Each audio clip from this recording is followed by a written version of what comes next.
this isn't just Christian art. This is how it got to be this way, where it came from.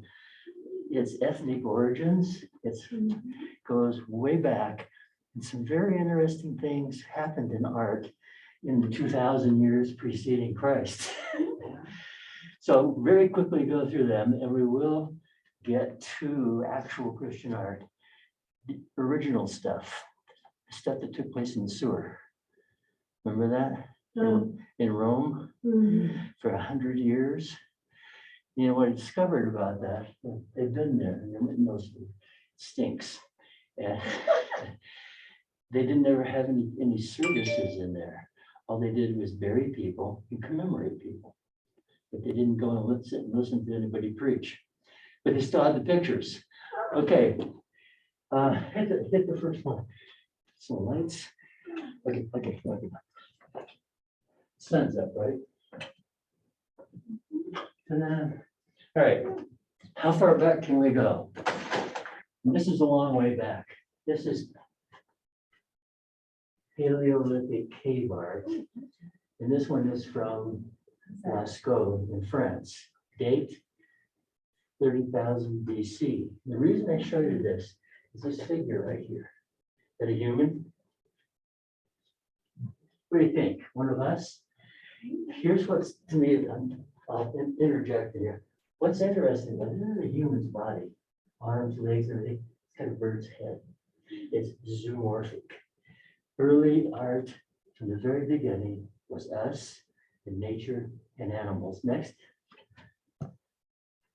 Now, a lot of the early art that came on, this one is from 1200 BC or so.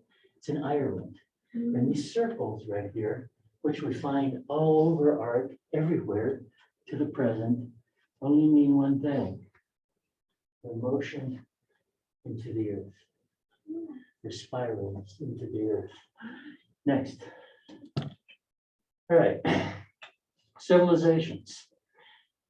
At this stage of the game, the first ones that appeared were in China, the Yellow River, in India, the Indus Valley civilization. And as we move west, we get to the Mesopotamians. These are the Mesopotamians right here. Here they are killing each other, which we do extremely well. This is the king, so they have a hierarchy. And we have this. Any guesses? Mandals. It's the sun. Sun. That's the sun. That's the sun. So who are we moving up to here in terms of our God, our religion? The Mother Nature. Sun. Next. Make it focused. Did I do that? This is from Mesopotamia as well. And they're very interesting, very sophisticated culture. Time frame on them stops about 2200 or so BC, contemporaneous with the Egyptians. This is the front of a box, which actually is a lyre. It plays music, but it has these figures on it. There's a person, and there's animals of the person. There's the head of the person right here. We're still zoomorphic. We went from 25,000 BC to 2500 BC, us and the animals. Next, this one, by the way, that previous one was the basis for Aesop's fables. Oh. Okay, everybody knows where we are now. Time frame on this is a good question that's still being debated, somewhere around 1400 or so BC. This is a lion. This is the pharaoh. How sophisticated culture the Egyptians are. All this marvelous stuff, and it's still tied to Mother Nature, to animals. Next. Now this was interesting. I did this one just for fun. Does that focus any better? Was my hand moving when I shot? This is Egyptian. And this is a very interesting. Egyptians were very good at telling stories and pictures. Among the first that did that. It's because we couldn't read this stuff right here. We can now. Anyway, so here's the god of the dead, animal head, taking a person on a trip. Look at this. weighing souls. So they have a sense of who gets to go to the afterlife. Distinctly religious scenario. So they take them and they're weighing the soul, and it gets over here if he passes, and then this animal headed takes him to the emperor, to the Pharaoh right here, who said yea or nay. And they have a jury. All these people up here say yea or nay as well. So early on in Egyptian, this is about 1600 BC for this one, very sophisticated, but it's about morality. You don't have a God, you have a sense of who they are. Next. Love this one. It's my girlfriend. We're out of Egypt. And this one's in the Mediterranean. This is in Minoan. This is an Earth Mother Goddess. And so where did religion go all that time we were doing people and animals? Went to her. She was always present. They just didn't show pictures of her. This is a Minoan snake goddess. This is very interesting. They build her up on this big, and they have this thing that comes down as an apron. An apron back then it unfolds into the sea. So she's about nourishment. And a few other things she's about as well. Earth Mother, snakes and birds. What's special about snakes and birds? One of them leaves the earth, one of them goes into the earth. So we have all of nature encompassed with her. She never goes away, by the way. Earth Mother Goddess is present with us in Christian art all the way through Gothic. I'll show you next time. I actually show you an example that you might recognize immediately. Notre Dame, gargoyles. Where do they have gargoyles on a Christian church? Keep the evil spirits away. Next. Okay, we're making progress. This is Greece. Heartbeat of civilization is appearing here. That's not me. And in Greece, we have animals. And we started in Greece were pantheistic. They had a God for everything. Got to go pee, got a God for that. And this is one of them as well. Snakes, animals. Greece, about 600 BC. We're closing in on it, but we're still doing the same thing. We're still attached to something other than a spirit that we can identify with that takes us somewhere else. Next. None of these are focused. Did I do that? Yeah. Yeah. Focus on the stuff. It's sorry. Yeah, I just pulled it up on my computer a little while ago. It's crystal clear. This is Greek sculpture. It's the winged victory of Samothrace, clearly a female. She has wings. Now, is she an angel? Or is she one of the Greek panoply of gods? I'll go for the latter. It's not an angel. It's one of the Greek imaginary gods that they had for everything as well. And they did sculpture, just incredible. I love the teacher classic. Next. This is an important one to me. This is in Greece as well. This is about 400 BC. And this is the ruins of the Great Temple. And it's Greek, you can tell, because they're classic columns. And in Greece, when they make these things like this, if there's just one of them, you can reproduce the whole temple. Yeah, it's called math. And it was round, like this. And in the middle, you can't see it. It was a hole right to the ground. That's where the Earth Mother Goddess hung out. It's called, the word I can hardly remember.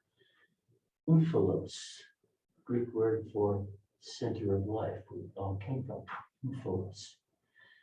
It goes down in and then come, and there would be a soothsayer, a lady, what do you call women that predict the future? No. Fortune teller. Fortune, kind of like that. You could show up there and find out where you were going. but it was never about afterwards. Now, important for this, look who the Greeks put this stuff. Nature. You always see from the Greek temple, nature. Totally different from the Romans. We call Greek architecture mass positive because it's about what happens right here. The Romans contained it. They let it out. This is, I've been there, walked around in there. The ruins are worse now than when this was taken. Next. All right, I mentioned the Romans. Here we are in Rome. This is the Pantheon, beautiful downtown Rome. If you ever get to run, but you need to go see it's still here. The reason it's still here, the Romans made it out of concrete. First ones to ever do that.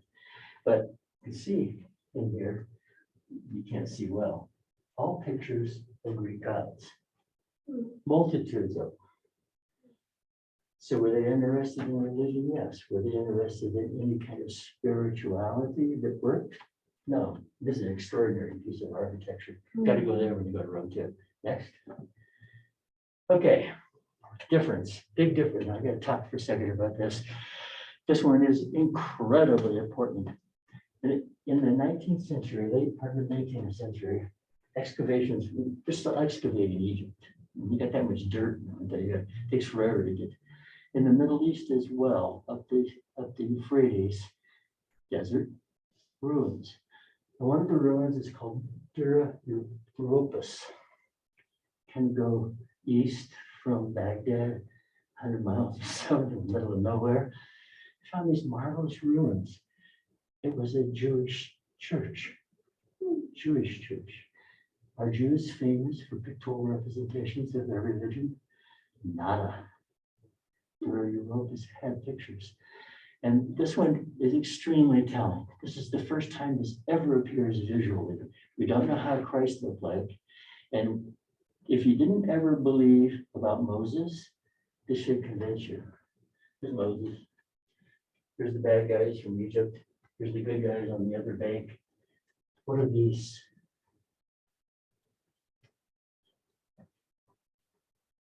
Hands of God reaching down to Moses and saying, okay, big boy, you're in the clear. An acknowledgement of the Old Testament's prophecy of God, the presence of God. Nowhere else has that ever been represented. We never saw anything like that before. Our history, to me, you can write all you want about it. If you show me a picture, that's what it's about. I believe the picture. They're not really good at composition, but you can tell that the Greeks have been there. Well, not really. This is Dura Europos, and they're commemorating the presence of God, the real God, our God. Next.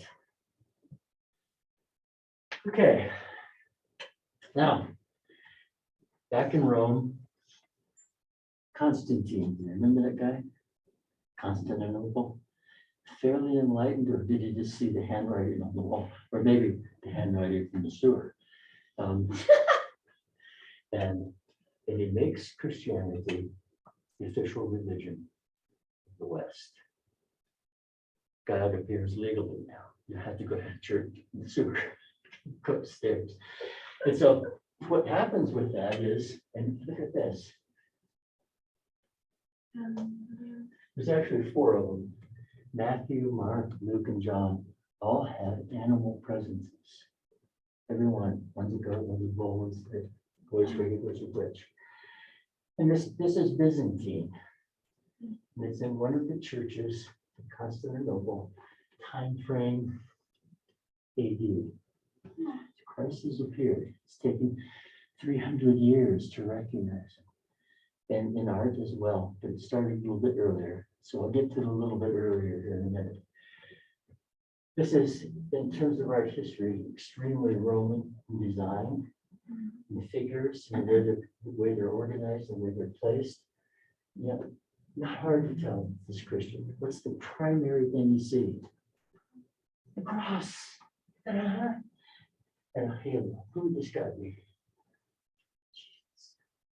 One of the first ones legally presented above ground in the Roman Empire about 310, 350. So it took a long time to acknowledge Christianity. It took a long time for it to appear in the art. I wonder if the economics happened earlier. It took a long time to appear in the art. And when it did, slowly, this is primarily what will happen next day, it slowly overtakes everything else in art. So we get to about 1500. Then the big wave of what's the opposite of religion? Humanism. Humanism, thank you. A big wave of humanism takes place, and Christianity fights it off for a long time. And that's what I'll dwell on next time. Nonetheless, beautiful rendition of Christ. How many people? 1, 2, 3, 4, 5, 6, 7, 8, 9, 10. There's 2 more in here somewhere. There's 5 on the left there, Yeah, it 5. could be, so we have all the apostles, and we have all of Christ's followers, and we then begin to start getting visual signals about Christ. You and you and you, us, once again, in gold with a halo. Now, when halos started appearing in the visual arts, they were confined. We all jump. We're all slaves to those things. Bandwidth. When halos started appearing, they were confined to usually to Christ, Mary, maybe Saint Anne, the family of Christ. Then they expanded that, not just that, but his disciples and the angels that attended to him. So it grew in terms of its acceptance as a visual form. It's got clearly Greek. Minoan. Bulls were a big thing at this point. I didn't show you that from mine off one of the other guys. Bulls were a symbol of male power. We didn't quite get over that for a while. It took a while for us to figure out that now, as always, the women have always been in charge. And they started appearing that way a little bit later. Okay, next. All right, so now we're back to real Christian art. The catacombs in Rome. You can go on a tour as you go to Rome. They'll take you down there. I don't recommend it. Go to the museum, look at the stuff. Here we are. There's Christ in the center, no halo. Figures are not very realistic, much more Romanized than we would expect. But it's early on. It's early on, Christ and his disciples. Probably about 150, 200 or so AD. You want to believe, however you want, about the period after Christ and the formation of the biblical form as we know it now, and how that came about, which was tenuous. And I believe this. Wouldn't have made a picture of that if it wasn't real. Christ wasn't real. If those activities weren't real, they're real. We can see them. And there's 1,000 words under there, right? All right, next. Some of this catacomb stuff is difficult. This one's fairly sophisticated. There's no halo. Christ is a soldier. He's got a chalice in his hand. This could be baptism. Guess what's still with us? Yeah, getting rid of blooming animals. All they do is eat and pee. They're always a problem. Never mind. But this is clearly Roman. They borrowed that. Christian artists borrowed that from the Romans to commemorate. So this appears in the catacombs as well. Another chronological affirmation of the presence of Christianity. Next. This is a very interesting. This is on the roof, ceiling of one of the Romans were extraordinarily good engineers. They're probably one of the best cultures of engineers that ever lived. They built stuff that we struggle with now. Almost as good as the Egyptians that built the pyramids with 2 instruments. So we have Christ the shepherd in the middle. And then on the sides, biblical stories. So this is about 200 or so AD. If you didn't want to believe what you read in whatever they formed as the Bible, here's the story. Again, visual. They wouldn't have done it if it wasn't real. It's real. Not really through a chart. What can they say? They're doing this as a commemoration. It's in validating a biblical event. That's important. You do it visually, it lasts longer, easier to follow. You don't have to read the whole Bible and look at it. Next. All right, very quickly. When Constantine made Christianity official, he recognized that there would have to be a place for, they weren't going to go into the sewer to go to church anymore, had to be a place for them to go on Sundays and Mondays and typically Catholics, Monday through Friday, place to fry the fish on Friday. Okay. This is an early Christian church in Rome. Date on this about 260 or 70. And this is important. They call this a basilica-form church. It has a narthex on here right here, courtyard, where people walk in. And then on the inside, you have a longitudinal aisle, nave, there it is, right there, and a crossing. So anytime in Christian churches, any churches anywhere, where you have a nave and a crossing, what's that represent? The cross, right? So Byzantine, this is late Roman, verging on Byzantine, emerges a architectural form of religious reference, the cross. It also very practical, allows them to perform ritual function extremely well. The processional feather, all that good stuff takes place in these. This is a rendition into this. Doesn't look like this now. It looked a long time ago. Okay, next one. This is an early Christian church in northern Italy. When I look at this, all I see is adaptation of Roman architecture. What else did they have? And this is how they would probably generally do it. If it's about structure, it's the Romans. If it's about aesthetics, it's the Greeks. So this is a circular one. I showed you a circular Greek temple. The Omphalos doesn't have one here. It has an altar arcaded all the way around, and up at the top, paintings of Christ. But the ritual function in round churches was different than it was in the basilica form churches. Clearly, this is designed for a smaller populace. Now, the early Christians fairly wealthy. Travertine marble had to have some bucks somewhere. Had to appear out of someplace to support this. Then in this one before, it looks better now than it did then. It's a very good care. It's a northern Italy. Next one. We got a couple more. All right, this may be the last one.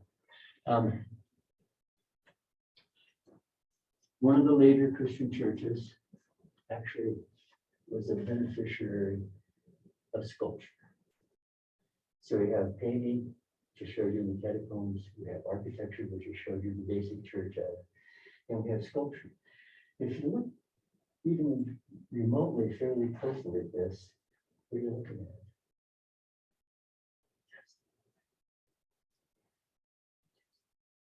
The beginning of man, right here. Adam and Eve, you don't even have leaves. And the sculpture itself is questionable. It's the narrative. It tells you stories about what the things that took place with this. What are we getting ready to do here? Crucible. Here we are right here, he's preaching. Here's Mary. This guy was so excited and lost his head. Here we are. Everybody knows this Bible story. On our way to Jerusalem, the guy up in the tree, Nicodemus. So This is early on, and this tells truth. This is what they actually believe. This is what they saw. This is what they knew about Christianity. This is what they will validate later on. This is way after the Greeks did sculpture. The Greeks did idealized, perfect sculptural form. These guys are doing this as a narrative, not as an adoration of us, but as a commemoration of a little kid that's supposed to be in there somewhere. Commemoration of Christ, one of the earliest ones. Okay, in keeping with my agreement with Bo, I will continue next time with Christian art from the Byzantine period, quickly go through Romanesque and get to what all of you want to see in Christian art, the Gothic, which is extraordinary. So this year, when you go to Paris, when you wait in line, the 700 people that are lined up, it's really crowded, you can actually see Christian cathedrals, which are extraordinary. And then following that, will be a short excursus into the Renaissance, where Christianity was under fire and was responded to by some of the most important, powerful artists that ever lived. They were great at it, great at it. I'll stop this whole thing and get to just the tail end of the Baroque. Humanism was the antithesis of Christianity in the Renaissance. And it was answered by the Catholic Church with the Baroque, which very cleverly realized that the human condition didn't want to spend a lot of time thinking about churches when they went into them, and feel the churches when they went into them. And they responded to the Baroque drama, feeling immense, powerful. We get to see that. So please come back, whenever it is. I'm supposed to say. So it took you from the beginning of man to the beginning of Christianity. Next time we'll take you Christianity to its essence in art. Fair enough? Thank All you. right, we're good.